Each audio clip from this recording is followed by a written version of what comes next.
Ditres Narkoba Polda Sumsel berhasil mengungkap kasus home industri narkoba sintetis beromset ratusan juta rupiah. Dari pengungkapan ini, polisi ngaman kedua wong pelaku yang memproduksi serta memasarkannya ke kalangan pelajar sampai mahasiswa. Dilarut ke? Dicair ke? Iya.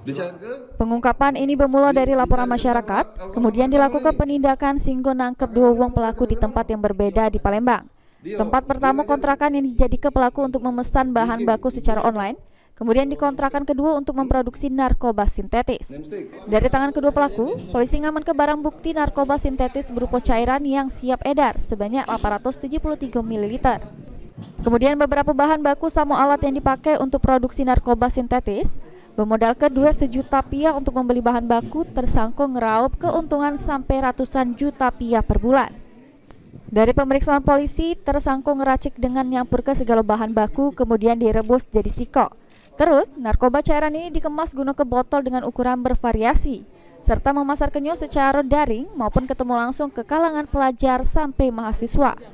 Narkoba sintetis yang diproduksi kedua tersangka, selain disemprot ke tembakau rokok kemudian diisap, juga dijadikan jeru bentuk liquid bagi pengguna vape. Home industri memproduksi bahan yang dipesan tadi, terus dimasak.